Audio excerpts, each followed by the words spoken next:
एक लड़का कॉलेज में पढ़ रहा, कहता है मैं साइंस पढ़ रहा हूं और मेरा इरादा डॉक्टरी पढ़ने का है और डॉक्टरी जब सीखूंगा तो मुर्दे चीरे जाएंगे।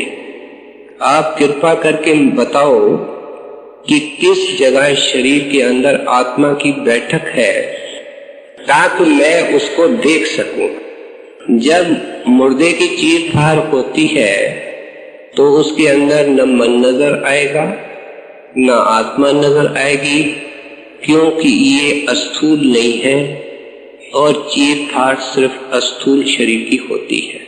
ये लड़का है कि लड़की, लेकिन लिखते हैं कि हमारे सत्संग से बेहद प्रीत है, लेकिन जब मैंने पहले सत्संग सुना तो उस रात को मेरे को नींद नहीं आई।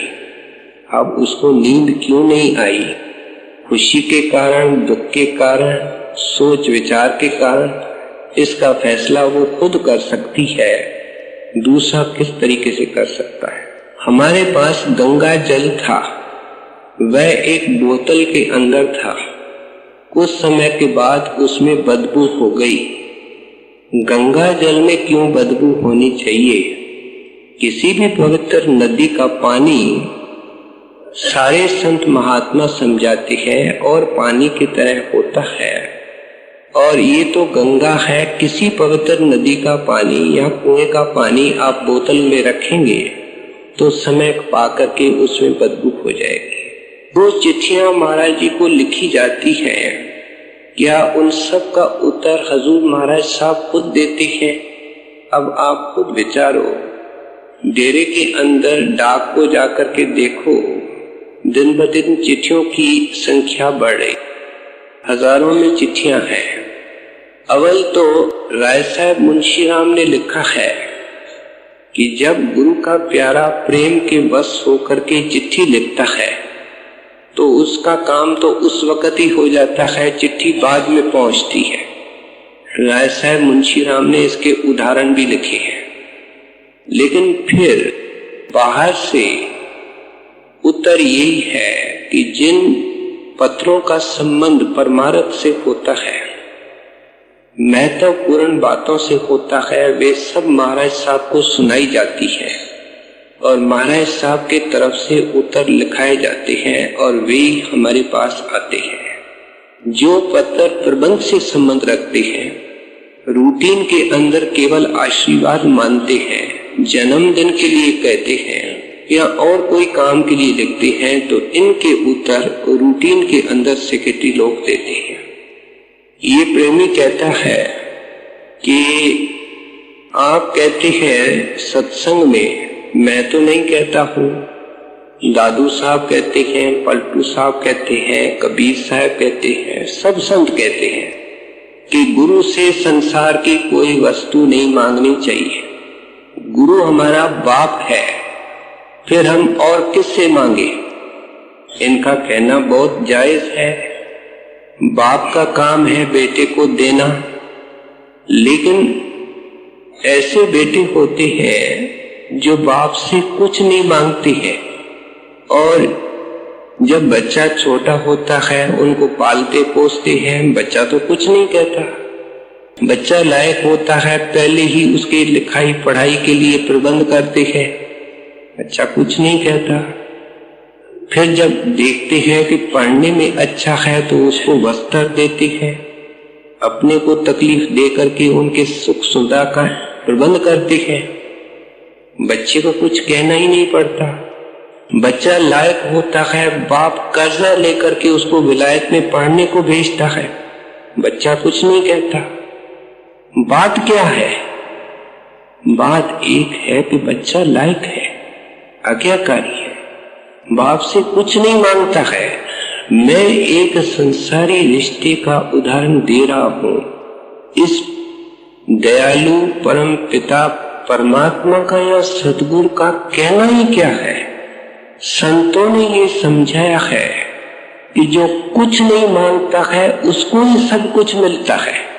इसलिए हम ऐसे क्यों न बने कि उस परमात्मा से कोई संसारी चीज न मांग, हजूर फरमाया करते हैं, बुखार के अंदर बेटा टॉफी मांगेगा, माँ नहीं देगी, क्योंकि उसे प्यार करती है, वो जानती है कि इसके लिए क्या चीज जरूरी है।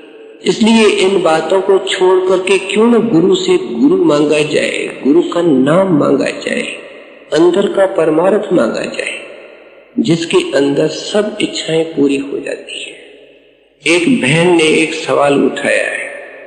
वह कहती है कि मेरे को किसी और महात्मा से नाम मिला है, आपके सत्संग के अंदर मैं नियम से आती हूँ और मेरे को बहुत अच्छा लगता है, लेकिन कुछ सत्संगी मेरे से इसलिए अच्छा व्यवहार नहीं करते क्योंकि मेरे को दूसरे महात्मा ने नाम दिया है।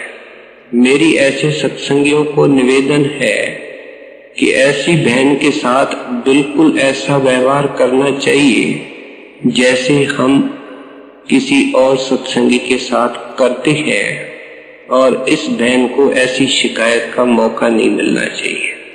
वह लिखती है कि मेरे पास एक कैसेट है, उसमें एक वार्ता रिकॉर्डेड है कि एक कीड़े को चींटियां खा रही थी और एक सत्संगी अभ्यासी उसने देखा कि कीड़ा तो जिंदा है, उसको चींटियां खा रही है, वो पूरा जिंदा नहीं होता है।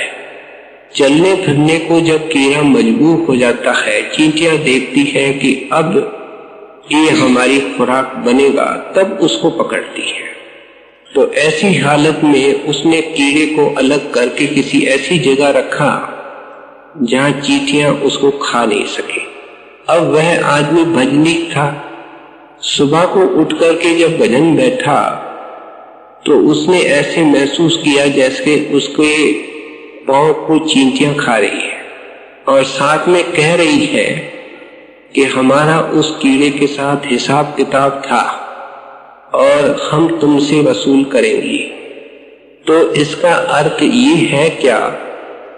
बहन पूछती है कि किसी के ऊपर दया नहीं करनी चाहिए।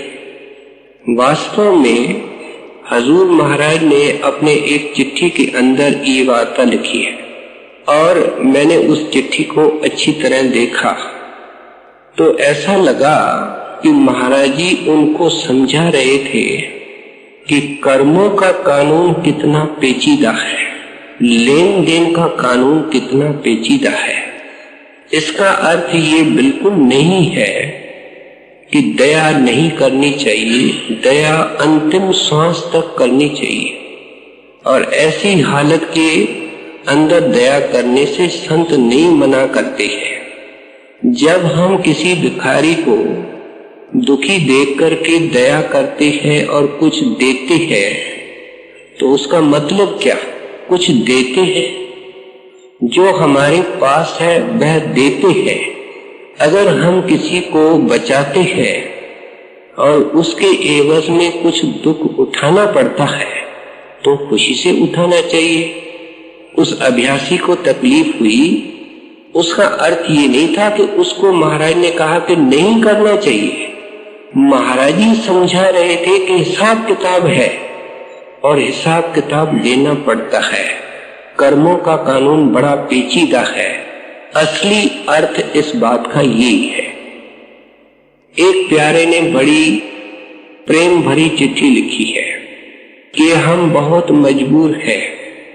ऐसी दो एक चिट्ठियां हमारी डेरे के अंदर जाकर के नाम लेने की अभिलाषा है, आर्थिक दृष्टि से मजबूर है, इसलिए हजूर महाराज अजमेर में नामदान बख्शें तो ऐसे कई लोगों का भला हो जाएगा। इनका विचार बड़ा शुभ है और संत इसको जानते हैं, इसलिए तो संत अलग अलग जगहों में जाते हैं, क्योंकि वे जाकर के कईयों को निहाल करके आते हैं, दया करके आते हैं। लेकिन फिर भी अगर डेरे जाने की मजबूरी है तो ऐसी कोई चिंता नहीं है। हम सब भाई हैं, कृपा करके मिलने की कोशिश करें। एक बहन लिखती है, कभी कभी थाल के अंदर या थाली के अंदर खाना ज्यादा आ जाता है, उस वक्त क्या करना चाहिए? इनका मतलब यही है कि वो खा लेना चाहिए, ऊपर से चूरन खाना चाहिए। लेकिन हम सत्संग सुनते हैं कि जो ज्यादा खाना है उसको पहले ही अलग करना है ताकि कोई भी जूठा भोजन नहीं बचे, क्योंकि संत मत के अंदर हिदायत है न जूठा खाना है न जूठा खिलाना है।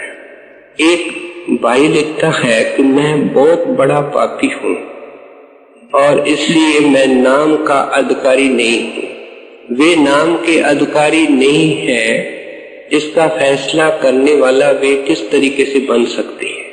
इसका फैसला करने वाला नाम देने वाला है कि ये व्यक्ति नाम का अधिकारी है कि नहीं। इसका ये फर्ज है कि सत्संग में आवे, अपने पापों के लिए पछतावे और गुरु के सन्मुख जावे। अगर गुरु गुनाहों को देखते तो आज कोई भी परमार्थ के अंदर नहीं लगता।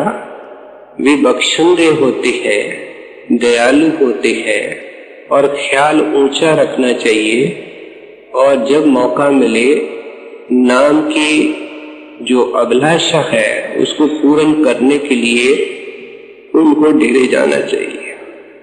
कभी कभी हमारे सामने कोई काम आता है, एक बहन है और वो काम कुछ अटपटा है, मतलब गलत है। हम महाराज जी को प्रार्थना करते हैं कि महाराज जी अगर ये काम गलत हो तो हमसे नहीं कराना। बाद में वो जो काम होता है वो महाराज जी कराते हैं कि मन कराता है। इस संबंध में मेरे को एक चिट्ठी याद आती है जो हजूर महाराज को लिखी गई थी कि मेरे को 6 बच्चे हैं और बहुत ज्यादा बच्चे हैं, आप कृपा करें कि मेरे को 7वां बच्चा न हो। अब आप खुद सोचो कि जो काम मन से हम कर रहे हैं या मन हमसे करवा रहा है, इस तरीके से हम गुरु की मदद लेना चाहते हैं, ये किस तरीके से मिल सकता? हमारे सामने गुरु के आदर्श हैं। जो काम हमको गुरु के नजदीक ले जावे वह परमार्थ में सही है। जो काम हमको नाम से दूर कर दे वह मन के तरफ से है। इसमें फैसला खुद आदमी कर सकता है। एक बड़ा प्रेमी सत्संगी है, कहता है सत्संग लंबा हो तो अच्छा है क्योंकि आसन लगाने का अभ्यास होता है। इसकी बात पढ़ करके मेरे को दूसरे एक सत्संगी का ख्याल आया। जब उससे पूछा गया कि तुम सत्संग में हमेशा लेट आते हो और आध घंटा पौन घंटा लेट आते हो, तो उसने अपनी मजबूरी जाहिर करते हुए कहा कि मैं सत्संग में सिर्फ आध घंटा या पौन घंटा बैठ सकता हूँ, ज्यादा नहीं सकता हूँ, इसलिए पहला पौन घंटा लेट आता हूँ। इसके उलट ये भाई साहब कह रहे हैं कि सत्संग का वक्त ज्यादा हो ताकि आसन बनाए रखने की आदत पड़े और कुछ नेक बात सुनने का मौका मिले। मैं कहूंगा कि आपके ऊपर महाराज जी की बड़ी दया है। फिर आप कह रहे हैं कि सप्ताह के अंदर 2 सत्संग बहुत कम है और ये 3 किए जाए। ये सवाल मेरे पास करने के बजाय आम सत्संगियों से पूछा जाए जो 2 सत्संग के अंदर ही नहीं पहुंच सकते हैं, एक में नहीं पहुंच सकते हैं, तो मैं समझता हूँ फिलहाल ये 2 ही काफी है। आपकी अभिलाषा अच्छी है, लेकिन मालिक हम सबको सुमत देवे कि कम में कम जो 2 सत्संग हो रहे हैं उनका पूरा लाभ हो। हम जो फिल्म देखते हैं या वीडियो कैसेट के अंदर महाराज जी का स्वरूप देखते हैं, उसका ध्यान करना चाहिए क्या?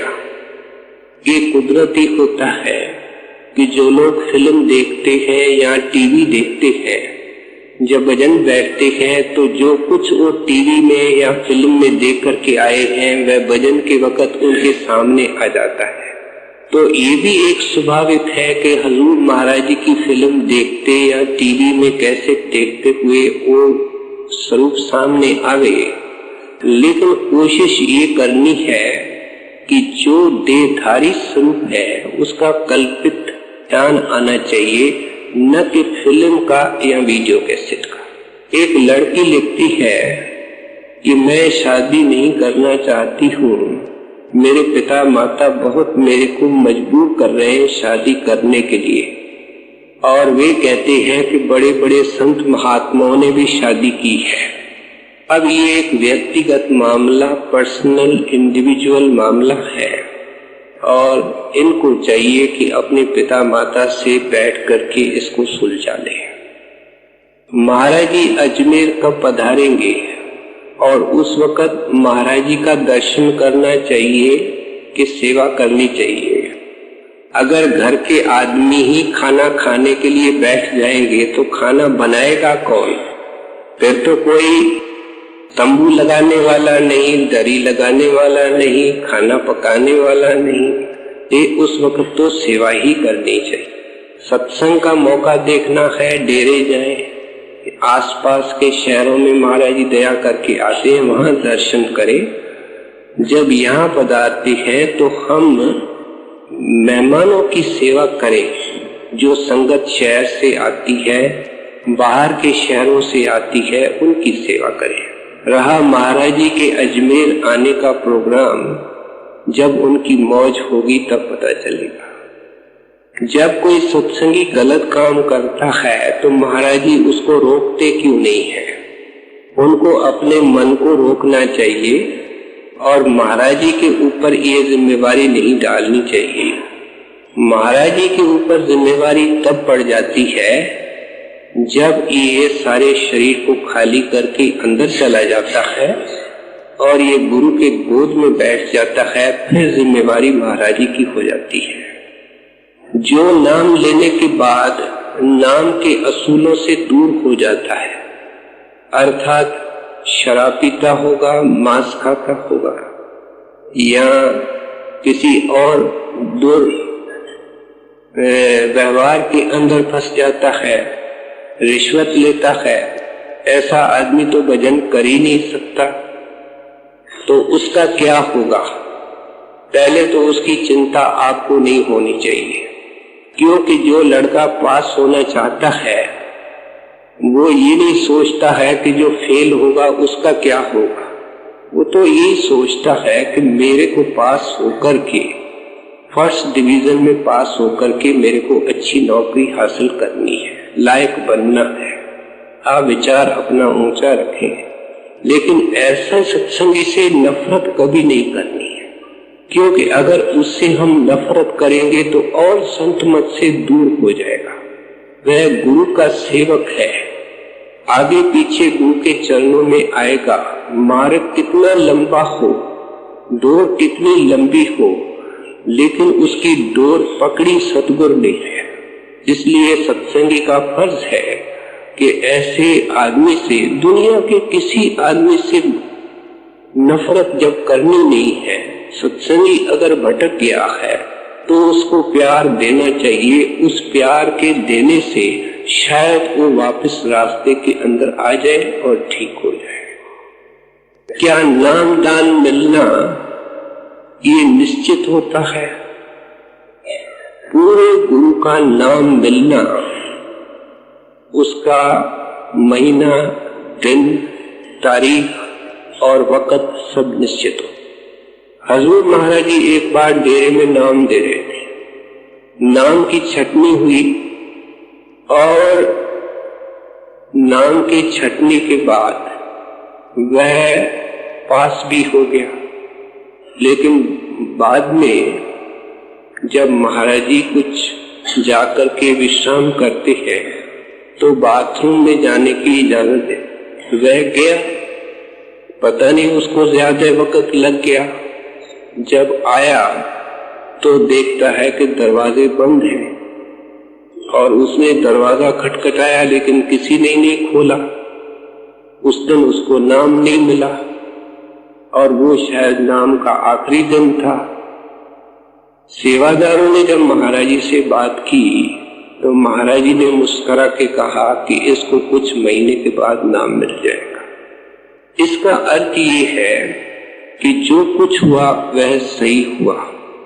एक और रोचक वार्ता बताते हैं कि हजूर महाराज जी के सामने एक कोई पंडित आया जिसने अपने जिंदगी के अंदर कभी मांस मछली वगैरह को नहीं खाया, बल्कि उसका नाम सुनना भी उनको पसंद नहीं था। जब वह हजूर महाराज के सामने आया, इस बात को आप ध्यान से सुने, तो हजूर महाराज जैसे पूछते हैं कि आप मांस मछली तो नहीं खाते हैं, तो उस बुजुर्ग को जोश आया और महाराज जी को कहने लगा कि अगर आपको इतना भी पता नहीं है कि मैं मांस मछली खाता हूं कि नहीं, तो मैं आपसे नाम लेके क्या करूंगा। और ये कह करके वो वापस जाने लगा। तो महाराज जी ने एक सेवादार को भेजा और कहा कि इसको वापस ले आओ, इसको वहां बिठा दो, और कहा बाबा नाराज होने की कोई बात नहीं है। क्यों? कि उसका दिन और टाइम सब निश्चित था। रही बात इस सवाल की कि जो महाराज जी पूछते हैं उनके पूछने का भाव कुछ और होता है। जब उस बुजुर्ग ने कहा कि आपको पता नहीं, तो बड़े महाराज साहब फरमाया करते थे आज से 200 साल के बाद जो चीज होने वाली है संत को उसका भी पता होता है। लेकिन गुरु जानता है कि आज ये मेरे सामने आया है, 2 मिनट मेरे सामने रहेगा, इसको शायद जिंदगी भर और मौका नहीं मिलेगा। इसीलिए वो सवाल का एक बहाना होता है उसको समय देने का कि वो बात कर सके, दर्शन कर सके, संपर्क स्थापित कर सके। नाम का दिन, तारीख और समय निश्चित होता है। एक बहन है जो पूछती है कि जब आप कहते हैं कि सब कुछ प्रारब्ध के अनुसार निश्चित है, तब जब कोई आत्महत्या कर लेता है तो क्या ये भी प्रारब्ध के तहत होती है? ये विचार बिल्कुल गलत है।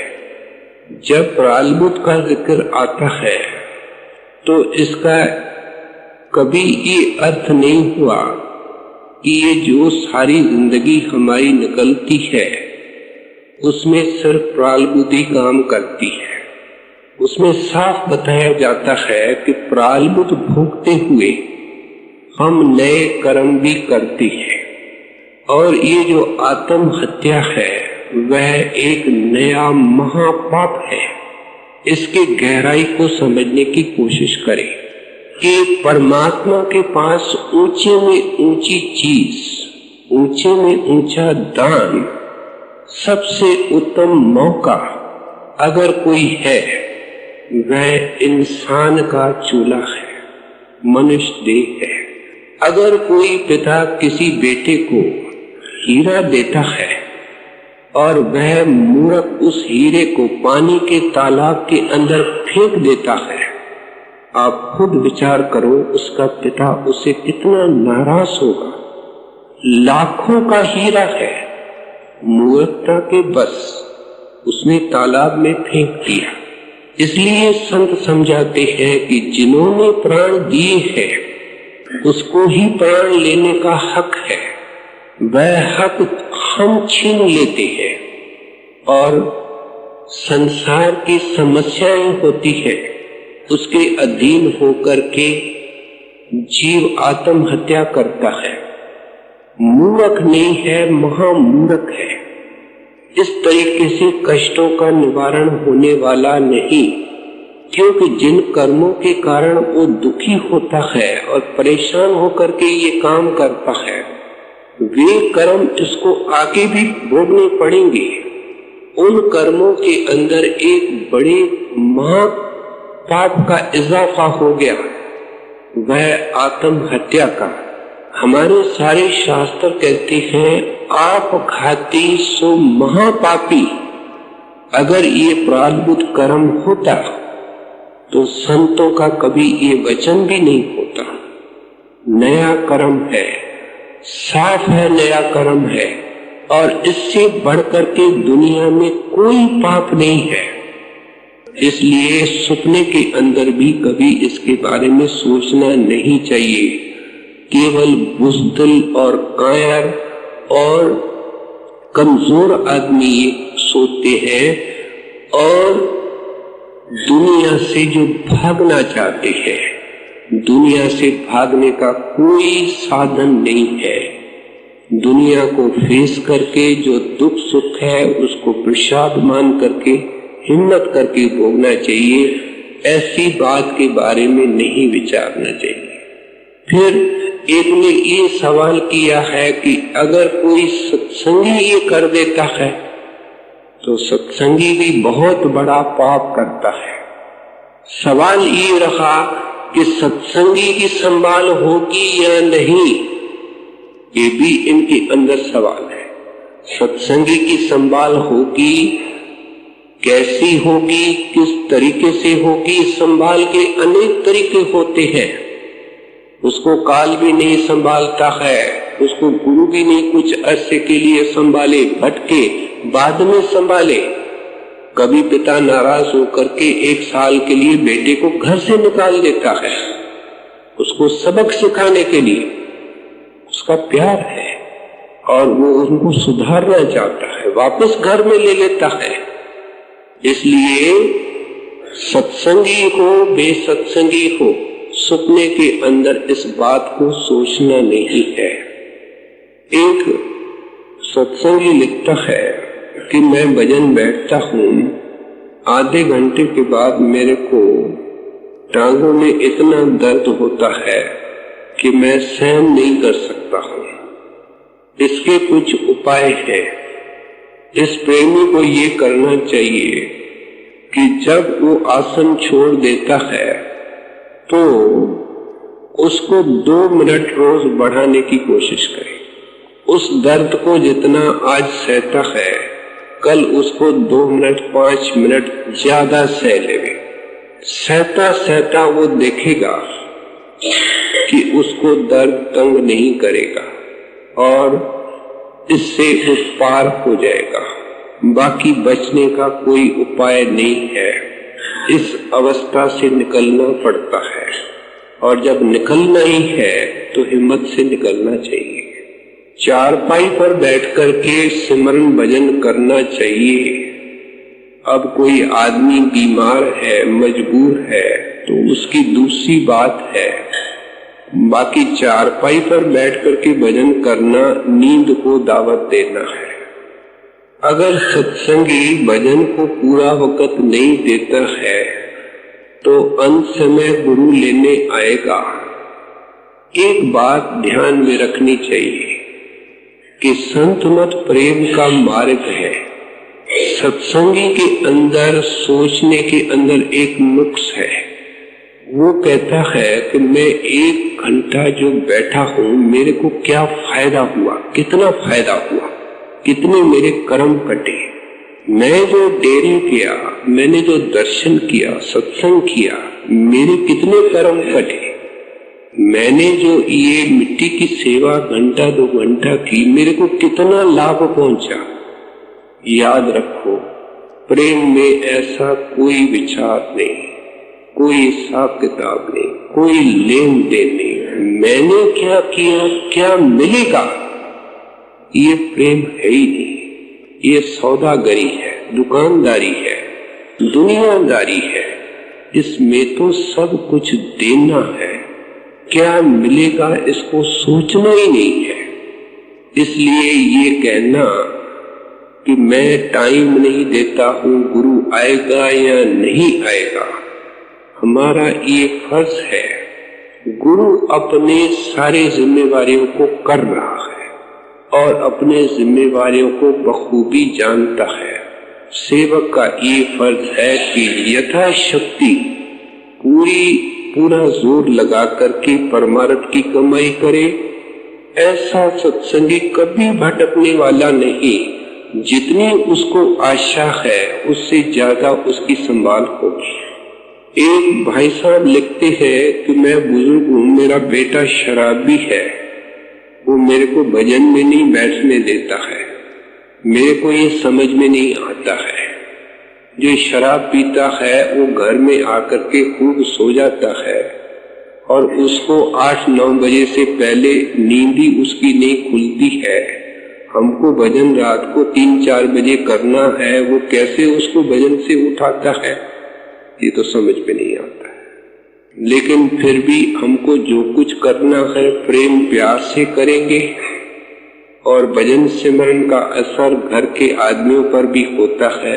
इसलिए जितना हो सके भजन करने की कोशिश करनी चाहिए। मेरे को ऐसे कई केसेस मालूम है कि जब गुरु का प्यारा नेमी अभ्यासी सत्संगी किसी के यहाँ मेहमान होकर के जाता है और देखता है कि मेहमान बहुत है, यहाँ बैठने की जगह नहीं है, तो वो पहले ही अपना कोना पकड़ता है, छत को देख के आता है।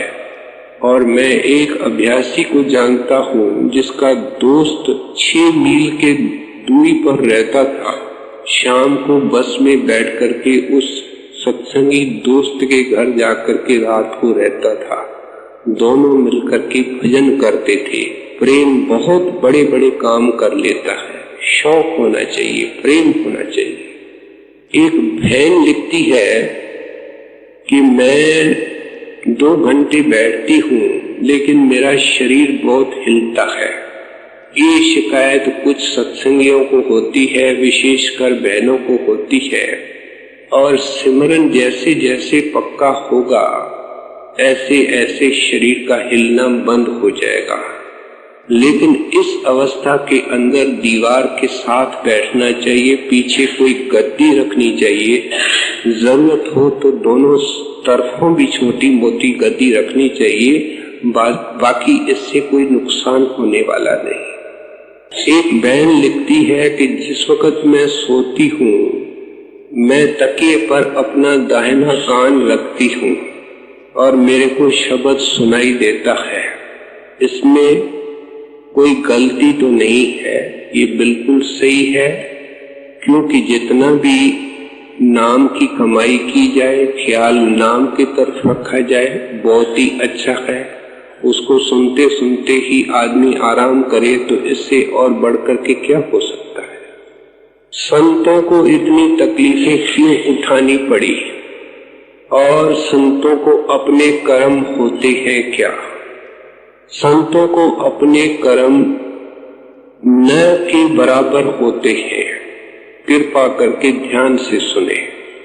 संत देह धार करके जीवों के लिए आते हैं, इसलिए उनको कोई ऐसे खास कर्म नहीं होते हैं। लेकिन जब वो देह के अंदर आते हैं तो देह के धारण करने का मतलब है कुछ मामूली कर्म होते हैं। लेकिन वो ऐसे मामूली कर्म होते हैं कि चाहे तो 1 सेकंड के अंदर अदा कर दे, लेकिन जब तक वो देह में रहते हैं तो वो छोटे मोटे मामूली कर्म उनके साथ होते हैं, लेकिन वो उनसे बिल्कुल ऊपर और न्यारे होते हैं। आम तौर पे जो संत महात्मा शरीर के ऊपर तकलीफें देखते हैं वे सब उनकी संगत के कर्म होते हैं, जिनके अंदर वो खुशी खुशी से साझीदार होते हैं और सिर पर उठाते हैं। फिर किसी ने लिखा है कि क्राइस्ट को जब सूली पर चढ़ाया गया, मंसूर के शरीर को काटा गया, तो इतने वो समर्थ थे उसको रोक नहीं सकते थे। किस चीज को रोके? हमारी आंखें देख रही थी कि मंसूर के अंगों को काटा जा रहा है, मंसूर को तो कुछ नहीं हो रहा। हमारी आंखें देख रही थी कि क्राइस्ट को बड़ी बेरहमी से सलीब के ऊपर चढ़ाया जा रहा है, लेकिन उसको तो कुछ नहीं हो रहा था। आप खुद विचारो कि जो संत शरीर को 1 सेकंड के अंदर छोड़ करके ऊपर के देशों में चला जाता है, उसके शरीर को क्या हो रहा है, उसको क्या तकलीफ है।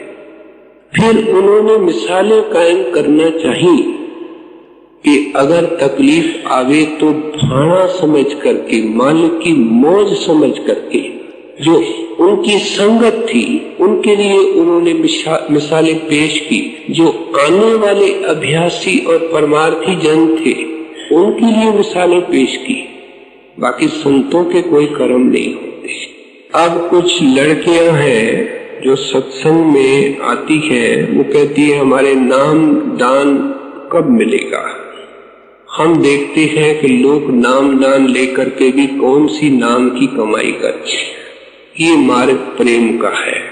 और कई बार ये जो शंका है उसका समाधान बताया गया है कि उस दरबार के अंदर, साहिब के दरबार में केवल भक्ति प्यार।